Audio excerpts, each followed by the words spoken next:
Jérôme Commandeur est avec nous. D'ailleurs, depuis le début de la semaine, ça s'est bien passé cette première semaine, Jérôme. N'hésitez pas, si vous avez des réclamations, des choses, on peut... Mon petit sac de couchage à vos pieds, je suis bien. Bon, très bien.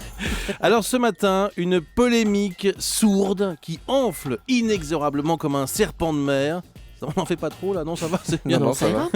Que fait Éric Besson toute la journée sur Twitter, Jérôme? Et oui, cher Bruce et Julie, c'est aujourd'hui en France qui s'en fait l'écho. Tout a démarré hier dans le même journal par des mots du président de la République, carrément, à propos du manque de motivation de son ministre de l'Industrie.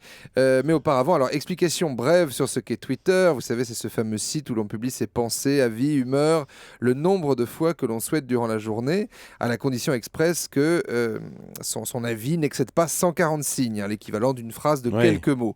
Alors vous qui nous écoutez, si vous ne pratiquez pas Twitter, vous pouvez trouver ça court, 140 signes pour s'exprimer.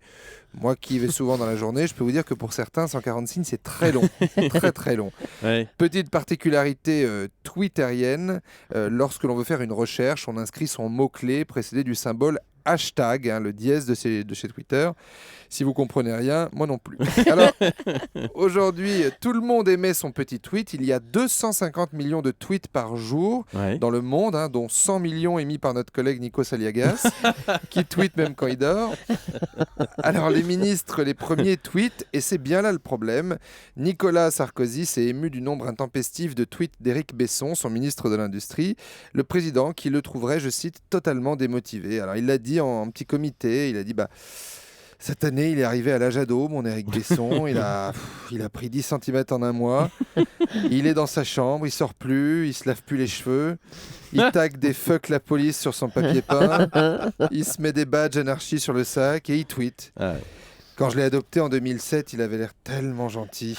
Apparemment, sa famille d'origine, qui habitait rue de Solferino à Paris, il le battait. Il est arrivé chez nous les yeux pleins d'amour. Il était beau cet enfant. Je l'ai présenté à ses petits frères et sœurs adoptifs, Roselyne, Claude, Brice.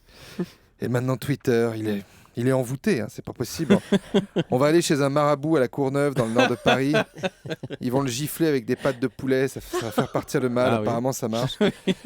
Alors vous voyez la détresse du président, à laquelle s'ajoute l'inquiétude de Cécile Duflot, la leader des Verts.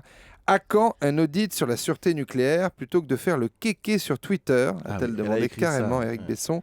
Alors pourquoi pas Madame Duflot, mais un audit sur la sûreté nucléaire en moins de 140 signes. À mon avis, tout ne va pas rentrer.